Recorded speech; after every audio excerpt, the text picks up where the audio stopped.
everybody, it's the Lawn Gnome and welcome back to your favorite segment over here on my channel, Out of the Vault. If you are new, let me just say welcome, that it's a pleasure to have you. And for all of you returning, I am so glad that I am finally here to wrap up another year of Out of the Vault and talk about a very interesting, quote-unquote, landmark film for the Disney Canon Classics library. We are talking about the 62nd animated canon classic, Wish, starring Ariana DeBose, Chris Pine, Victor Garber, and Alan Tudyk. This is classified as one of those important, iconic Disney moments because it is the movie to be released to celebrate the centennial of the Walt Disney Animation Studios. 100 years of animation, magic, and dreams coming true. So Wish is the story of the origins of the Disney wishing star. That is pretty much the premise of Wish.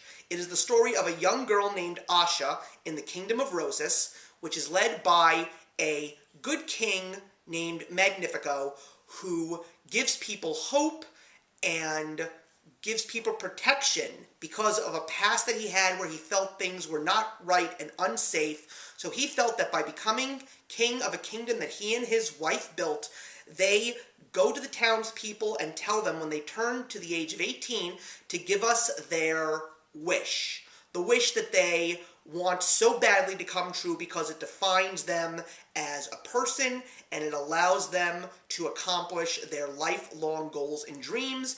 And through taking that wish, he protects it for them and also protects it for the good of the kingdom. So when Asha is asked to be his apprentice, she finds out about what King Magnifico does, and she wonders, is what he is doing truly right as a complete package? And then the story takes place and the craziness ensues. And of course, at the end of the day, we are given all of the classic Disney moments and tropes for the purposes of celebrating 100 years of Disney magic. So, there was definitely a lot to be said about Wish by so many people. Professional critics, YouTube content creators. There was a lot of interesting things to be said. Unfortunately, more so towards the negative than it was the positive due to everything that we know that is going on in Disney right now. But I myself still believe that when it comes to being a Disney fan, someone who has seen all the canon classics, is always excited for the new Disney project, I always go in with positive mindsets and not always the highest of expectations, but expectations nonetheless. I actually enjoyed the movie. I don't think that it is the greatest Disney film that was ever made, but there was a lot of this movie that I took away that I definitely did enjoy. I mean, did I get the nostalgic feels? Sure. Did I feel sentimental due to a lot of the familiarity that we got from a lot of the classic Disney tropes and Easter eggs that were thrown in for the purpose of 100 years of animation? Sure. Did I like the animation of the film? Yes, I really did. I thought that the very interesting and unique combination of CGI and watercolor-like animation really gave me a very unique look and feel. Did I enjoy the voice acting? Well, I definitely did enjoy Chris Pine as King Magnifico, especially because of the fact that after so many years we finally get a true classic Disney villain in the spirit of the classic Disney films. Did I enjoy the music? I definitely did enjoy some of the songs. I mean, there were a lot of people that said that the songs were forgettable, but I am definitely still humming Wish, and I'm humming King Magnifico's song, This Is the Thanks I Get. I really did enjoy that song. I thought it was fun. It was also a very unique Disney villain song because it wasn't so dark and eerie and gloomy. It was very upbeat and fun and it had a good beat to it, so I very much enjoyed that. And there were a couple of other things that I really did enjoy. I mean, I personally enjoyed Valentino the Goat and Star because I think it's just because I love Alan Tudyk so much, and going all the way back to Steve the Pirate from Dodgeball or Wash from Firefly, whenever Alan Tudyk is part of a Disney movie, I'm always excited to see what he's going to voice. Is his voice going to be recognizable? And yes, he was definitely fun as Valentino. Some people thought that Valentino was very annoying, but quite frankly, I would take Valentino over Olaf any day of the week. But at the end of the day, what was it about this movie that didn't seem good? Well, considering the fact that Wish was supposed to be the culmination of 100 years of Disney animated classics, did it fulfill its promise to be something grand and iconic? Unfortunately, no, it did not. I mean, there were some parts where it was blatantly obvious what they were trying to do in regards to referencing previous Disney canon classics just for the purposes of nostalgia and not for the purposes of moving the story. The plot, of course, you know, it's straightforward, but it could have been something so much more deeper. It could have been something a little bit more thought-provoking. I also really appreciated that this movie really didn't get political, and unfortunately, when it comes to Disney films currently and getting ideological standpoints out there, when you really don't have the ability to do that, regardless of where you stand from an ideological standpoint, you really notice that Disney today really doesn't have much else to go on in regards to creating a good story. With 100 years of Disney and seeing where Disney is today, it is really sad and unfulfilling that this is what we get in regards to canon classics for this iconic celebration.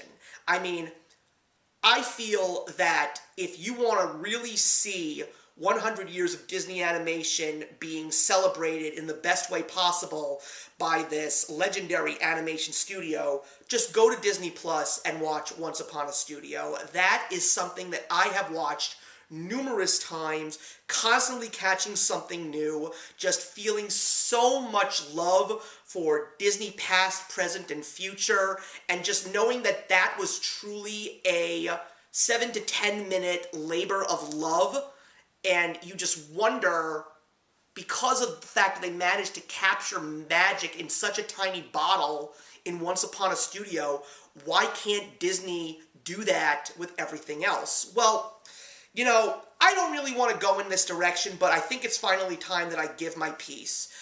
I feel right now that Disney's biggest problem in regards to the fact that they are currently losing so much money and constantly failing at the box office in a world where they really shouldn't be, considering what Disney is and how much Disney owns in terms of franchises and intellectual properties.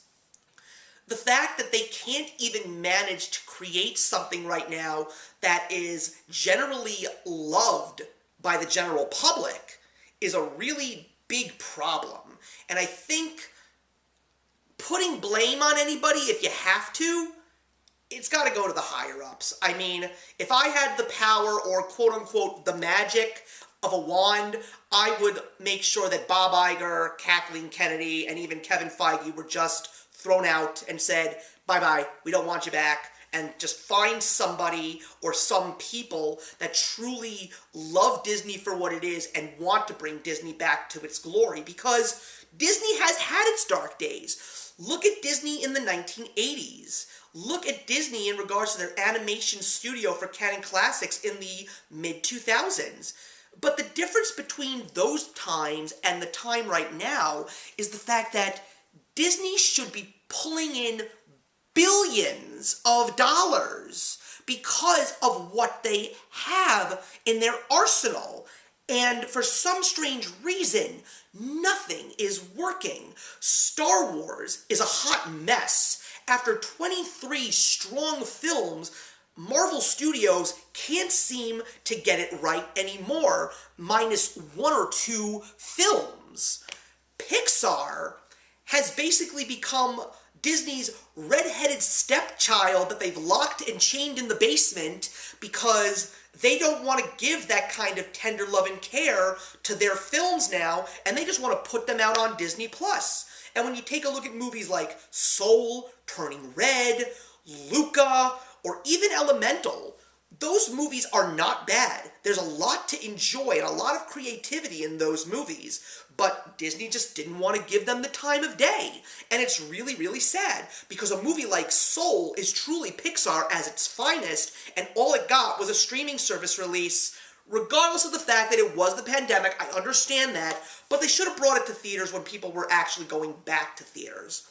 And because of all of this stuff that is happening, and the fact that Disney just doesn't seem to get it through their heads that we don't want a live-action canon classic adaptation, we don't want another unnecessary sequel, because some sequels are necessary. I feel that Inside Out 2 is very much necessary because there was so much more of that story to tell, and I'm really hoping that it's a good film. And when we take a look at the next 5 years and all of the big iconic milestones that are happening, I don't think they're going to be as big of celebrations as they should. I mean, in 2024, we're going to be celebrating the 40th anniversary of Indiana Jones and the Temple of Doom. In 2025, we're going to be celebrating the 30th anniversary of the original Toy Story, the very first Pixar film, and the wonder that was John Lasseter. In 2027, we're going to be celebrating the 90th anniversary of Snow White and the Seven Dwarfs, the very first Disney canon classic and the marvel that it was for the time. In the same year, we'll be celebrating the 50th anniversary of Star Wars. And in 2028, we will be celebrating the 20th anniversary of Iron Man, the very first MCU film that gave us this amazing Infinity Saga, and the 100th birthday of Mickey Mouse. And I wonder, are we going to even be excited about any of this? Is Disney even going to show its appreciation for all of this stuff? Because Bob Iger felt that even though Disney was great, we could still snatch up all these properties, and getting Lucasfilm and Marvel Entertainment and even Fox having all of this iconic history of film and television and even other things like video games and music, we can't even create something that truly celebrates the wonder and magic of Disney. And it's really upsetting. And Wish doesn't do it either. It's really sad. I enjoyed the film for what it was. I actually do want to see this movie again.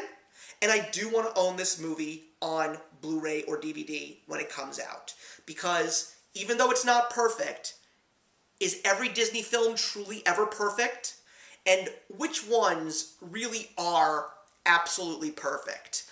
If I were to decide it for myself, I would say the only two great films that came out since the 50th Disney Canon Classic is Tangled and Zootopia. That's it. All the other ones are good. They've got good moments, they've got great characters, they've got great songs, and they've left great impacts.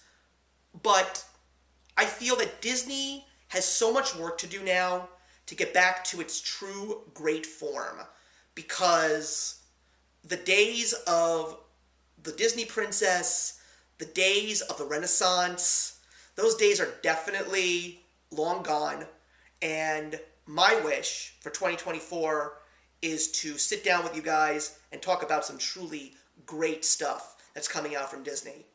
Wish is going to get 2.5 stars out of 4 from me. So thank you very much for watching, everybody. Sorry about the ramble, but because of the fact that we have reached another end of another great year of Out of the Vault, I felt it was finally time to say my piece here. So put your comments in the box below. Let's discuss Wish. And I'm looking forward to returning to give you guys some more of my thoughts and opinions on the magic of Disney. But until then, I will see you in the next one. If you enjoyed the video you just watched, feel free to leave a comment. Also, feel free to subscribe if you want to be up to date with our latest videos. Thank you so much for joining us today, and we'll see you in the next one. Actions speak louder than words.